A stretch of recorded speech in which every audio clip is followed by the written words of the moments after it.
to do this video on our government right now and what it's doing. And I'll start off by saying I thought and still think these bailouts are a horrible idea. Horrible idea. All they are is putting our government deeper into debt. A debt right now that my child is inheriting a bankrupt country. And this is just way too much government. This is getting outrageous. This is getting crazy. And now we hear about the AIG thing. I'm sure everybody, anybody with TV or radio has heard about that by now. $165 million in bonuses. Now that the AIG is supposedly 80% owned by the federal government, they were given $182 billion in bailouts. And of this $182 billion of it, $90 billion went to different banks. Most of the U.S. banks that the AIG paid to had already received bailout money. But now to find out that almost half of this 90% is going to foreign banks. That means that my tax-paying money, which was given to this company in bailouts, is now overseas. And now to find out that both Chris Dodd and Obama received huge amounts of campaign contributions from these companies, knew about these little loopholes that would keep these bonuses paid, and did nothing about it before they issued this money, and now they're trying to blame everybody else for it. This just infuriates me. This is my money being misspent by this government. Also to find out, if nobody has found out, I've heard about this one because it's been, with the AIG thing, it's been pretty much covered up by our media. There's a congresswoman named Maxine Waters, Democrat out of California. She was part of, had a lot of stock in a bank called One United. Her husband was even on the board for One United. Okay. This company, this bank received, I could never find the exact figure, but they received a lot of money in these bailouts. Okay. And this woman voted for this, helped create this, and she has stock in this company. Okay. This is a company that was buying Porsche for their board members, and had a $6.4 million beach house for its CEOs. And we're having to pay them money to save them.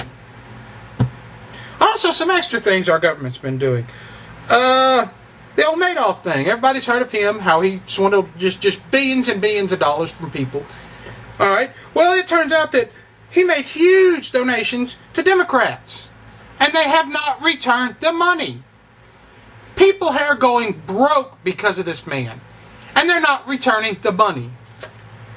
Yet they think that the CEOs for AIG should return their money. They've even passed a bill today to tax them up to 90% on their bonuses that they're getting from here. Yet they won't return stolen money. Okay. Oh yeah, okay. Now it's come out that there has been memos sent out to different law enforcement places that people now that are in third-party campaigns, such as like libertarians, and people who are supporters of Ron Paul, Bob Barr, people like this, people who are basically just going against their government, in a legal manner, trying to get elected on third-party candidacies and stuff like this. People whose government, whose political ideas are more for how our government was founded for, to be a republic, to allow the laws of the state to govern everything. They push for smaller governments, for more, for the government to be more responsible for their actions. Complete opposite of what we got now. Well, these people are being listed as domestic terrorists now. They are sending out memos to different state police forces to actually have people watch for this. Now, this ain't none of this stuff that's coming from some of these little conspiracy websites. This is now entering into the mainstream media. I watched Glenn Beck today talking about this and interviewing people about this. I mean, this is crazy, man. Now if you have a Ron Paul bumper sticker on your car, it is being reported that you will be stopped and be questioned as a domestic terrorist. Oh my God. Ron Paul is a congressman.